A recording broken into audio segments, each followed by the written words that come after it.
আসসালামু আলাইকুম নমস্কাৰ মই শাহিদ আপুনি চাই আছে দা ইউনিক অসমীয়া আজিৰ এই ভিডিঅ'ত মই আপোনালোকৰ সৈতে আলোচনা কৰিম হাজোত অৱস্থিত সুৰেন দাস কলেজৰ পিজি এডমিশনৰ বিষয়ে এই সুৰেন দাস কলেজত কি সাবজেক্টত পিজি কৰিব পাৰি তাতে সিটৰ সংখ্যা কিমান এডমিশন ফিজ কিমান অনলাইন কেতিয়া ষ্টাৰ্ট হ'ব অনলাইন কৰাৰ লাষ্ট ডেট কিমান মেৰিট লিষ্ট কেতিয়া প্ৰকাশ পাব আৰু এডমিশন কেতিয়া হ'ব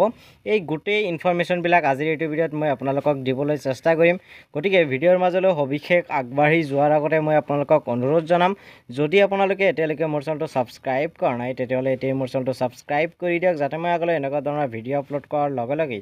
আপোনালোকে নটিফিকেশ্যন পাই যায় আৰু সৰ্বপ্ৰথমে মোৰ চেনেলৰ ভিডিঅ'বিলাক আপোনালোকে চাব পাৰে এতিয়া হওক কোনো সময় নষ্ট নকৰাকৈ আজিৰ ভিডিঅ'টো আমি আৰম্ভ কৰোঁ আৰু ভিডিঅ'ৰ আৰম্ভণিতে সুৰেন দাস কলেজৰ পিজি এডমিশনৰ যিখন নোটিছ দিছে সেই নোটিছখন আপোনালোকক দেখুৱাব বিচাৰিছোঁ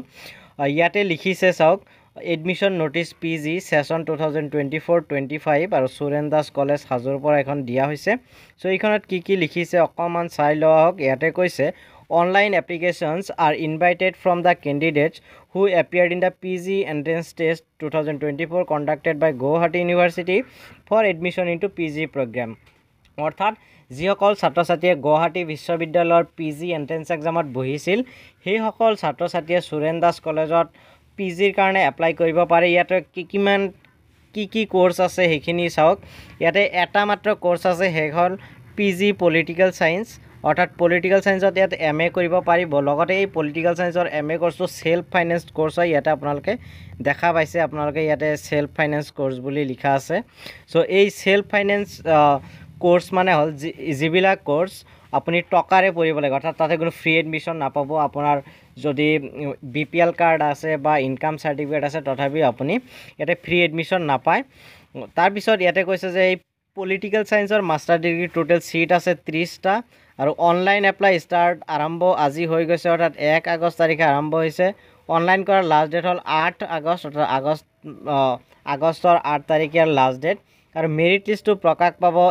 10 আগষ্ট তাৰিখ অৰ্থাৎ 10 আগষ্ট তাৰিখে আপোনালোকে মেৰিট লিষ্টটো চাবলৈ পাব আৰু এডমিশনটো হ'ব 12 আগষ্ট তাৰিখে ৰাতিপুৱা 11 বজাৰ পৰা আপোনালোকে ডেট বিলাক মনত ৰাখিব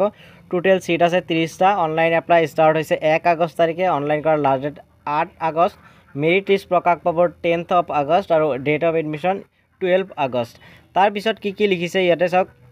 ইম্পৰ্টেন্ট কিছু নোটস দি আছে the online admission form can be accessed through the college portal https://dcs.sdcollege.co.in/admission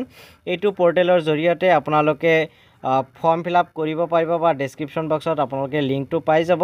তাৰ পিছত কৈছে সুৰেন দাস কলেজৰ অফিচিয়েল ৱেবসাইটটো আপোনালোকে ভিজিট কৰি থাকিব ফিউচাৰ আপডেটস বিলাক পাবলৈ লগতে মোৰ চেনেলটো আপুনি সাবস্ক্ৰাইব কৰি ৰাখিব পাৰে তাতেও আপডেটস বিলাক দি থাকিম আৰু সুৰেন দাস কলেজৰ পিজি এডমিশন ৰিলেটেড কিবা সুধিবলগীয়া থাকিলে ইয়াতে আপোনাৰ দুটামান কন্টাক্ট নাম্বাৰ দিয়া আছে আপোনালোকে ৰাতিপুৱা 11 বজাৰ পৰা আবেলি 4 বজালৈকে এই দুটা কন্টাক্ট নাম্বাৰত কন্টাক্ট কৰি সুধিব পাৰে এডমিশনৰ বিষয়ে সো এইখিনিয়ে হল আজিৰ ভিডিঅ আশা কৰো ভিডিঅটো চাই আপুনি উপকৃত হৈছে যদি ভিডিঅটো ভাল পাইছে ভিডিঅটো লাইক কৰিব শেয়াৰ কৰিব লগতে মোৰ চেনেলটো যদি সাবস্ক্ৰাইব কৰা নাই তেতিয়াহ'লে এতিয়া মোৰ চেনেলটো সাবস্ক্ৰাইব কৰি বেল আইকনটো প্ৰেছ কৰি দিয়ক যাতে মই আগলৈ এনেকুৱা ধৰণৰ ভিডিঅ আপলোড কৰাৰ লগে লগে আপোনাক নটিফিকেশ্যন পাই যায় আৰু সৰ্বপ্ৰথমে মোৰ চেনেলৰ ভিডিঅ'বিলাক চাব পাৰে গতিকে আজিৰ ভিডিঅ'টো মানে ভিডিঅ'টো শেষলৈ চোৱাৰ বাবে আপোনালোকক বহুত ধন্যবাদ জয় অসম জয় হিন্দ